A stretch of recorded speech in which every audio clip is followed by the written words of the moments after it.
And I want you all to know that we are fighting the fake news. In the age of fake news and alternative facts, how can mainstream news media mitigate damaged credibility and retain audience trust? Here is a sample of what journalists face. A quote from the president as reported by Fox News. President Trump broadened his attack on the press this week using his favorite venue, Twitter. So much fake news being put in dying magazines and newspapers. Only place worse may be NBC News, CBS News, ABC, and CNN. Fiction writers. Comments like this prompt media experts and journalists to weigh in. Mr. President, the media is not fake news. As a threat to media as an industry is we really do have our survival on the line here. If we can't find a way to build credibility and to hold on to these audiences, we're not going to make it. There has been so much talk of fake news, it has given comedians like ABC's Jimmy Kimmel and CBS's James Corden plenty of material. Speaking of fake news, today is the day the president promised to hand out his most dishonest and corrupt media awards. Trump continually complains that the coverage by the mainstream media is negative, and that is true, but of course it's been negative. When you cover a train wreck, you don't give equal time to the train. So his goal now is to discredit the integrity of every media outlet that isn't Fox and Friends. Donald Trump claimed he, quote, started this whole fake news thing. I think I speak for everyone when I say, yep. Whether it is comedians, the president, or the media, what do the allegations of fake news mean for journalism and its future? Clearly, having a verified, factual, and trustworthy source of information is critical to democracy. Deb Wenger is a former assistant news director for a Tampa TV station.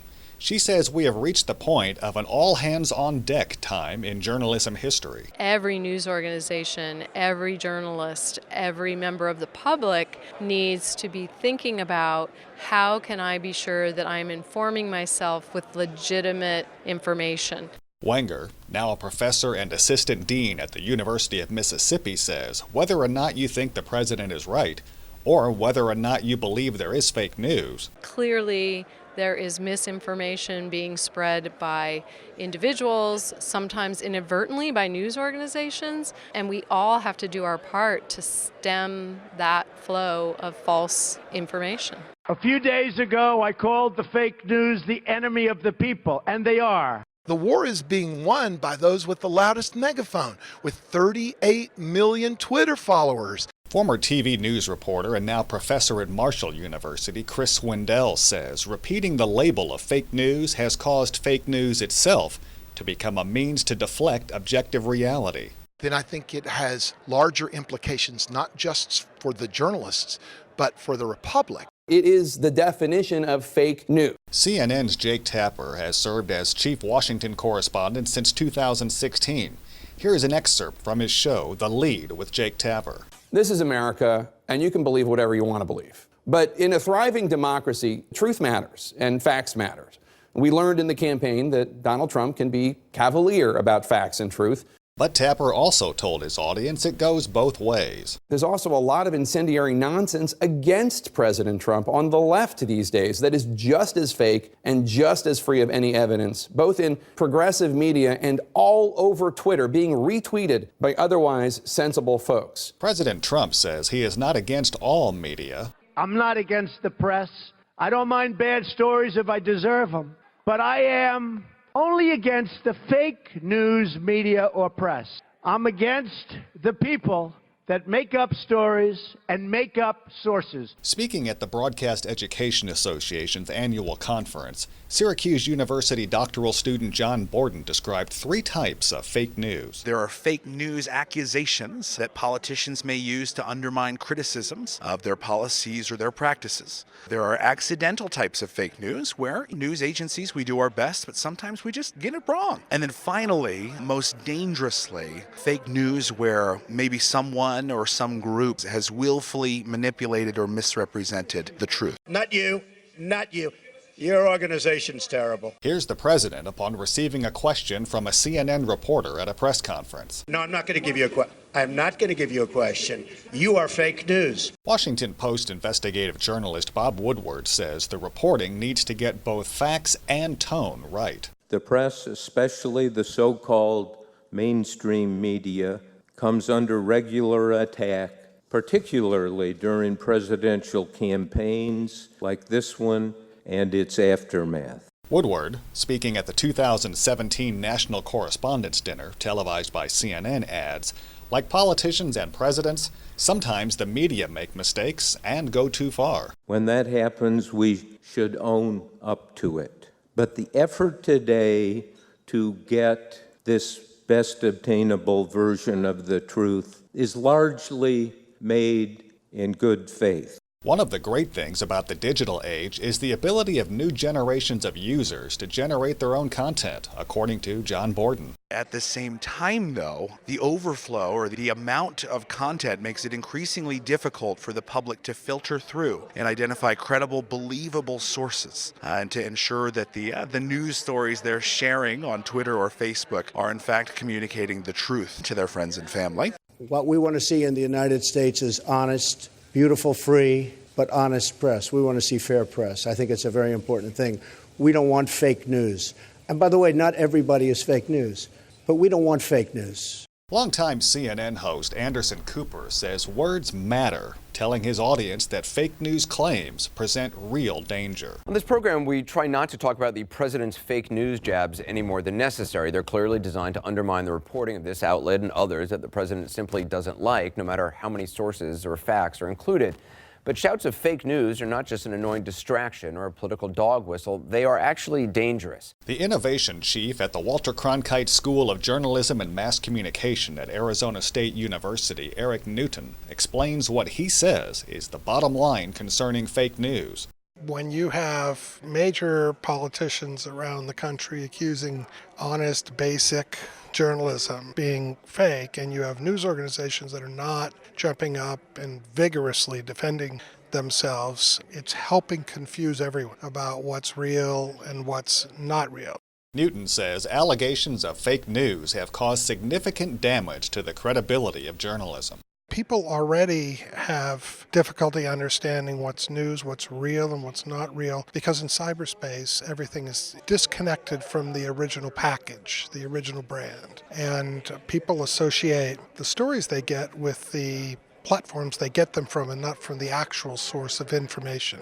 The issue of fake news is not new, as we can learn from the era of yellow journalism, according to University of Texas Arlington professor Mark Tremaine, who says various media platforms offer an overwhelming amount of information at very little cost. And so trying to get those readers, trying to get those clicks, trying to get those eyeballs, I think maybe leads some people to create content that is sensationalistic or fake. And so I think that happened to some degree 120 years ago. And I think to some degree that's what's been going on over the last 10 years in our current media environment. One concern about fake news is people will characterize everything as fake, according to Dom Caristi, who teaches media ethics at Ball State University. If people stop trusting news media, there's a real problem for the democracy, because where are people turning to get information about how they vote? And so my biggest concern would be, who are people trusting? Caristi says the president has contributed to the concept of, if people don't like a story, then it is fake news. But he says social media is a contributor as well. With people reporting every minute of every day comes more room for error. And so with those errors come the ability for people to complain and say, there was a mistake, therefore this is fake news. A single mistake doesn't necessarily characterize something as fake news. There could still be a factual error, but a lot of what is passed on as news isn't done by professionals. The author of the book Free Speech and False Speech, Millersville University professor Rob Spicer, researched the impact of fake news. From what I've seen, I feel like the impact has been kind of limited in that it doesn't change minds, but it certainly reinforces existing beliefs to make you question reality altogether, to the point where you stop accepting reality and truth and say, well, there's no truth out there, I'm just not even going to look. And that is just as bad than accepting everything out of hand and naively going along with whatever someone says. One professor has researched the role of civility in the news. University of Texas Arlington's Tom Christie says you see extremes of news reported, particularly on social media. We all think of the last election when we think of civility because it was a pretty brutal election in terms of candidate attacks on each other. and that spread to the population. And those attacks were frequently biased, and they were frequently remarks that were taken out of context. Unfortunately, the news media reported that even more than they did reporting on the issues, and that's true of major media, traditional news sources, respected news sources in America. With it being hard to tell what is news and what is fake, UT Arlington professor Mark Tremaine says there needs to be a mechanism to help the public. So we're trying to come up with tools, let the reader of social media know, is this a real person, is this a robot, is this a good source, or is this a suspicious source? Thus, media literacy is key. Ole Miss professor Deb Wenger says some of the tools available to journalists are also available to the public. We had International Fact-Checking Day, and if you Google that, you'll find all kinds of resources for how to inform yourself so you can make sure that the information you're getting is, in fact, what it purports to be.